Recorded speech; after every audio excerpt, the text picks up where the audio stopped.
Frères, n'achetez pas les évangiles comme ça séparés, ni un Nouveau Testament. Parce que la Bible est là, c'est l'écriture, c'est toute l'écriture que la Bible nous parle. La Bible est là, c'est ce que 2 Timothée 3,16 nous dit, que toute écriture est inspirée de qui? De Dieu. C'est bien pourquoi? Pour apprendre, pour corriger, pour diriger les enfants de Dieu dans la justice. Donc voilà, vous devez comprendre que la Bible tout entière, elle est complète. Quand vous avez lu la Bible, là, vous aurez tout ce que vous êtes en train de dire. Si quelqu'un vend les évangiles comme ça, séparés ou un Nouveau Testament, vous ne verrez pas une réponse dedans. Je vous donne un exemple. Quand vous prenez Jean 8, le verset 56, la Bible nous dit, Jésus-Christ dit que quand votre père Abraham m'a vu a tressailli de joie.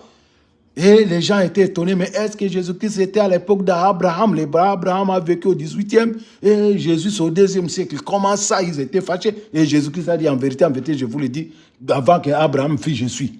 Voilà ça encore. Les gens étaient vraiment emportés. Donc, je vous dis, la réponse, Abraham a vu qui? C'est dans l'Ancien Testament. Donc, comment pouvez-vous comprendre si vous avez seulement le Nouveau Testament? Ou bien vous avez seulement les évangiles? Ou bien l'évangile selon Saint Jean? Comme vous appelez l'évangile selon Saint Jean. Frères et sœurs, les gens là sont des menteurs.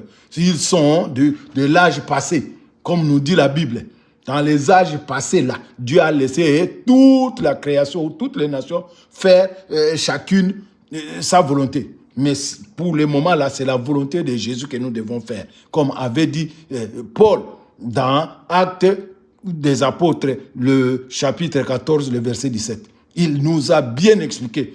Vous savez très bien que la parole de Dieu là, c'est toute la Bible. C'est ça. Quand il y a une promesse dans l'Ancien Testament, la réalisation dans le Nouveau Testament, Dieu avait promis dans l'Ancien Testament que mon nom sera connu. Et son nom est venu et a été connu au 2e siècle. Le nom de Dieu a été connu, c'est au 2e siècle avec Jean-Baptiste quand il avait dit, croyez à celui qui viendra après moi car il m'a précédé. Voilà ça.